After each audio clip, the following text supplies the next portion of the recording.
Hi అండి. అందరికీ నమస్కారం. Welcome to my channel. ఈ వీడియోలో ప్రభుత్వ ఉద్యోగులకు మరియు పెన్షనర్లకు 35%తో ఫిట్‌మెంట్‌తో కొత్త పీఆర్సీ అమలు అంటూ అప్డేట్ రావడం జరిగింది. సో, దీనికి సంబంధించిన పూర్తి వివరాలు ఈ వీడియోలో తెలుసుకుందాము. వీడియో అయితే ఎక్కడే కానీ స్కిప్ చేయకుండా ఎండ్ వరకు చూసేయండి. అప్పుడు ఇన్ఫర్మేషన్ పూర్తిగా అర్థమవుతుంది. అలాగే వీడియో చూస్తున్న ప్రతి ఒక్కరు వీడియోకి లైక్ చేయండి ఫ్రెండ్స్. ఈ వీడియోని తోటి ఉద్యోగ, పెన్షనర్ మిత్రులతో అయితే షేర్ చేయండి. కొత్తగా మన ఛానల్ చూస్తున్నవారు ఇంకా ఎవరైనా సబ్స్క్రైబ్ చేసుకోకుంటే వెంటనే మన ఛానల్ అయితే సబ్స్క్రైబ్ చేసుకోండి. సో, దీని ద్వారా నేను చేసే ప్రతి ఒక్క వీడియో మీ వరకు రీచ్ అవుతుంది. ఇక ఆలస్యం చేయకుండా వివరాల్లోకైతే వెళ్ళిపోదాము.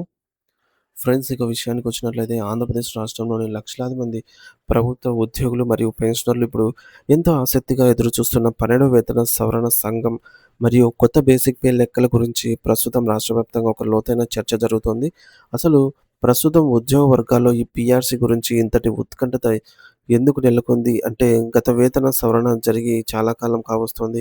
మరియు పెరిగిన ధరల దృష్ట్యా ప్రస్తుత జీతాలు ఏమాత్రం సరిపోవటం లేదనే ఆవేదన ఉద్యోగుల్లో అయితే వ్యక్తమవుతోంది. పీఆర్సీ అంటే కేవలం జీతం పెరగడం మాత్రమే కాదు. అది ఒక ఉద్యోగి యొక్క హోదాను, ఆర్థిక స్థితిగతులను, కారణాలను కాలానుగుణంగా మార్చే ఒక గొప్ప నివేదిక. మరి ఇందులో అత్యంత కీలకమైన అంశం ఫిట్‌మెంట్. ఫిట్‌మెంట్ అంటే ఏమిటంటే, ప్రస్తుతం ఉన్న పాత బేసిక్ పే మీద ఎంత శాతం అదనపు పెంపు ఇవ్వాలని నిర్ణయించే ఒక సూత్రం. దీనిపైనే ఉద్యోగికి వచ్చే ప్రతి పైసా ఆధారపడి ఉంటుంది. ఒకవేళ ప్రభుత్వం గనక ఉద్యోగ సంఘాల డిమాండ్ల మేరకు 35% ఫిట్‌మెంట్‌ను అమలు చేసినట్లయితే ఉద్యోగుల జీతాల్లో మార్పనేది కేవలం 35% మాత్రమే పరిమితం కాదు. వాస్తవానికి కొత్త బేసిక్ పే ఖరారైన తర్వాత దాని ఆధారంగా లెక్కించబడే ఇతర అలవెన్స్‌లు కూడా ఆటోమేటిక్‌గా పెరుగుతాయి.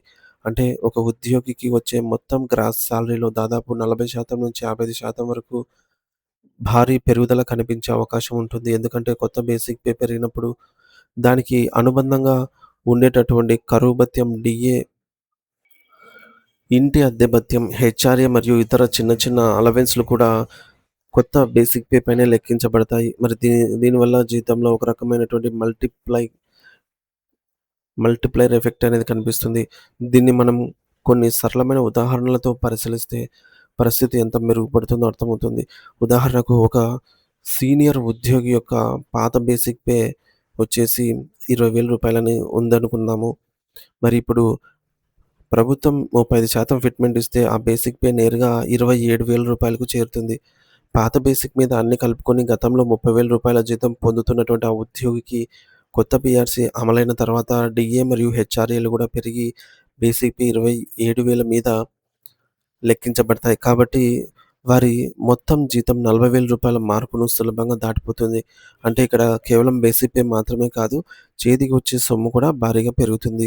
అలాగే మధ్యస్థాయి క్యాడర్‌లో ఉన్నటువంటి ఉద్యోగిని తీసుకుంటే, ఒకవేళ వారి ప్రస్తుత బేసిక్ పే రూ. 40,000 అయితే 35% పెంపు తర్వాత వారికి కొత్త బేసిక్ పే ఆధారంగా రూ. 54,000 అయితే చేరుతుంది. దీనివల్ల వారి మొత్తం జీతం ప్రస్తుతం ఉన్న రూ. 60,000 నుంచి దాదాపు 75,000-80,000 వరకు వెళ్ళే అవకాశం ఉంటుంది. ఇక సీనియర్ ఉద్యోగుల విషయానికే వస్తే వారి జీతాలు లక్షల రూపాయల మైలురాయిని దాటిపోతాయి. ఇది వారి ఆర్థిక, సామాజిక హోదాను మరింత పెంచుతుంది. ఈ పెంపుదల అనేది కేవలం వినడానికి మాత్రమే కాదు, వారి పిల్లల చదువులు, వైద్య అవసరాలు మరియు భవిష్యత్తు పొదుపు కోసం ఎంతో తోడ్పడుతుంది. రిటైర్డ్ ఉద్యోగులైనటువంటి పెన్షనర్లకు కూడా ఈ పీఆర్సీ వల్ల సమానమైన ప్రయోజనం అనేది చేకూరుతుంది. సాధారణంగా ప్రభుత్వ నిబంధనల ప్రకారం ఒక ఉద్యోగి పదవీ విరమణ చేసినప్పుడు వారి చివరి బేసిక్ పేలో 50% ప్రాథమిక పెన్షన్‌గా అయితే నిర్ణయిస్తారు. పీఆర్సీ ద్వారా బేసిక్ పే పెరిగినప్పుడు ఆటోమేటిక్‌గా పెన్షన్ మొత్తం కూడా గణనీయంగా పెరుగుతుంది. ఉదాహరణకు, ఒక పెన్షనర్ ప్రస్తుతం రూ. 20,000 పెన్షన్ పొందుతూ ఉంటే, కొత్త పీఆర్సీ ద్వారా వారికి బేసిక్ పే అనేది రూ. 54,000కు చేరితే అప్పుడు వారి పెన్షన్ అనేది రూ. 27,000 చేరుతుందనమాట. మరి అంటే ఎటువంటి పని చేయకుండా వారికి నెలకు రూ. 7,000 అదనపు ఆదాయం అనేది పెరుగుతుంది. ఇదే వారి వృద్ధాప్యంలో మందుల ఖర్చులకు మరియు ఇతర అవసరాలకు కొండంత అండగా నిలుస్తుంది. అయితే నాణానికి మరో పార్శ్వం ఉన్నట్టుగా ఈ భారీ వేతన పెంపు వల్ల రాష్ట్ర ప్రభుత్వంపై పడే ఆర్థిక భారం కూడా చాలా పెద్దది. ఆంధ్రప్రదేశ్ రాష్ట్రంలో ఉద్యోగులు మరియు పెన్షనర్లు కలిసి లక్షల సంఖ్యలో ఉన్నారు. ప్రభుత్వం గనుక 30% ఫిట్‌మెంట్ ఇస్తే కేవలం వేతనాలు మరియు పెన్షన్ల కోసమే సంవత్సరానికి అదనంగా 15,000 కోట్ల నుంచి 25,000 కోట్ల వరకు బడ్జెట్ కేటాయించాల్సి ఉంటుంది. ఇందులో కేవలం నెలవారీ జీతాలు మాత్రమే కాకుండా పాత తేదీ నుంచి అమలు చేయాల్సి వస్తే చెల్లించాల్సిన అరియర్స్ బకాయిలు కూడా ప్రభుత్వానికి ఒక పెద్ద సవాలుగా మారతాయి. అందుకే ప్రభుత్వం ఏదైనా నిర్ణయం తీసుకునేటప్పుడు ఖజానాను పరిస్థితిని బట్టి ఆచితూచి అడుగులు వేస్తోంది. పీఆర్సీ అమలులో జరుగుతున్న జాప్యానికి ప్రధాన కారణం రాష్ట్ర ఆర్థిక పరిస్థితిని అని విశ్లేషకులు చెప్తున్నారు. ప్రస్తుతం రాష్ట్ర ఆదాయం కంటే ఖర్చులు ఎక్కువగా ఉన్నాయని, దానికి తోడు గతంలో చేసిన అప్పుల భారం కూడా ప్రభుత్వంపై ఒత్తిడి పెంచుతోందని సమాచారము.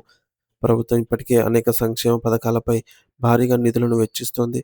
ఇటువంటి క్లిష్ట పరిస్థితుల్లో ఉద్యోగులు ఆశిస్తున్నట్టుగా 35 లేదా 35% వంటి భారీ ఫిట్‌మెంట్‌ను ఒకేసారి ప్రకటించటం బడ్జెట్ సమతుల్యతను దెబ్బతీసే అవకాశం ఉందని ఆర్థిక శాఖ అధికారులు భావిస్తూ ఉన్నారు. అందుకే పరిస్థితులను నిశితంగా అంచనా వేస్తూ, నివేదికలను అధ్యయనం చేస్తూ ప్రభుత్వం కాలయాపన చేస్తోంది. మొత్తంగా చూస్తే 35% ఫిట్‌మెంట్ అమలైతే అది ఉద్యోగుల జీవితాల్లో ఒక గొప్ప ఆర్థిక విప్లవాన్ని తీసుకొస్తుంది అనటంలో ఎటువంటి సందేహం లేదు. కానీ ప్రభుత్వ ఆర్థిక పరిస్థితులను గూడా మనం పరిగణలోకి తీసుకోవాలి. వాస్తవ పరిస్థితులను మరియు వివిధ వర్గాల నుంచి అందుతున్న సమాచారం బట్టి చూస్తే ప్రభుత్వం 30% ఇవ్వడం కొంచెం కష్టమైనప్పటికీ 20-30% మధ్యలో ఫిట్‌మెంట్ ఖరారు చేసే అవకాశం ఎక్కువగా కనిపిస్తోంది. ఒకవేళ తక్కువ ఫిట్‌మెంట్ ఇచ్చినా మధ్యంతర భృతి ఐఆర్ రూపంలో కొంత ఉపశమనం కల్పించే అవకాశం ఉంటుంది. మరి ఏదేమైనా అధికారికంగా వేతన సవరణ సంఘం నివేదిక బయటికి వచ్చే వరకు ఉద్యోగులు మరియు పెన్షనర్లు ఉత్కంఠతో వేచి చూడాల్సిందే అనైతే అర్థమవుతోంది.